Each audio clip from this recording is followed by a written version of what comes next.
Yeah, hi, I'm back. Um, I wanted to throw a couple questions out. Um, if the universe is expanding, what is it expanding into? If I blow up a balloon, it expands into the space around it. But if the universe is supposed to be the entire cosmic, celestial everything, um, into what is it then that it grows? Does it create the space that it grows into? And if the universe is growing, this would seem to imply that somewhere out there, in the farthest reaches of the universe, there has to be an end point doing the growing, the end of the universe. Does it meet up with a wall that has a sign that says no crossing? Um, Conversely, if the universe is shrinking, as some physicists would have us believe, what happens to the space which was formerly occupied by portions of the universe? Does it follow the universe as it was an integral part of it? And if it does, what's on the other side of that space? Is there another universe expanding into the vacated space which was previously occupied? There are no answers to this, only conjectures and opinions. Try getting a person into a conversation about this and see how long it takes before they change the topic. This is why I can count my friends on one hand, my genuine friends, because they're willing to discuss these types of ideas with me, um, and I appreciate them for that. I am, in some quarters, considered to be somewhat of an oddball for trying to bring people into conversations like this, where they would prefer to discuss the latest reality TV show or Britney Spears' latest woes, or Chris Crocker or some other idiocy. Um, I had mentioned in my last video that I wanted to cite a number of authors that I have considered my teachers over the years. Alan Watts, of course, being the first, followed by D.T. Suzuki. They were instrumental in getting me interested in Zen, from which I did actually learn a great deal. In no particular order, there was also Gary Zukav, who was the author of the Dancing Wu-Li Masters, which was an overview of the new physics. Here's a copy of it, the Dancing Wu-Li Masters.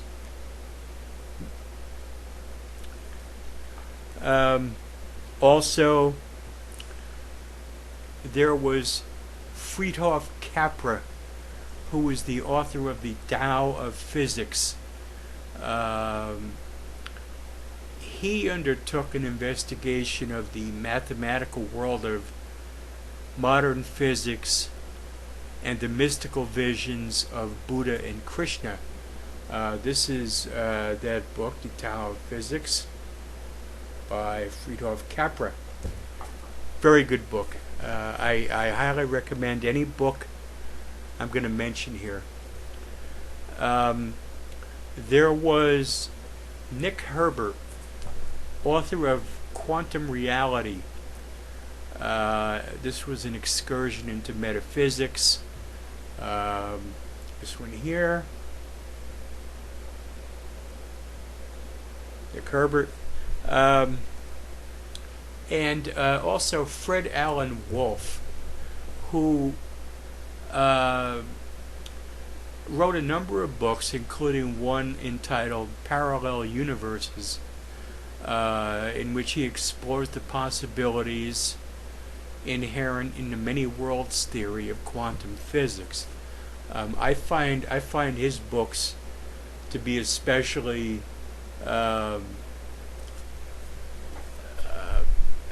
enjoyable to read. He covers concepts that are pretty heavy duty, but he does it in a way that they are understandable.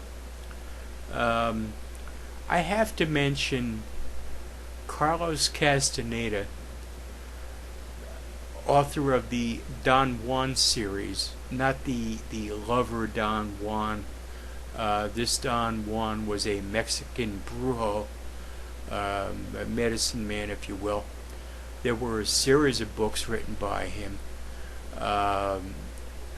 and he brought to light concepts related to perceived reality and dreams as no one has ever done before.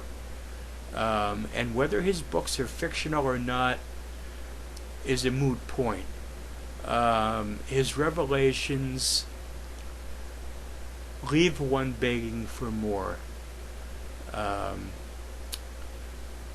Also, I want to mention Jane Roberts, and a special favorite of mine, for her series of the Seth books, S-E-T-H. The Seth books, she began publishing her books probably 10 or 15 years before we were suddenly flooded with channeled books. I've made it a point to avoid authors like J.Z. Knight, who wrote the Ramtha series. This channeling phase was a new age thing which came and went, thank goodness. There was a lot of bad information out there. But Jane Roberts and her books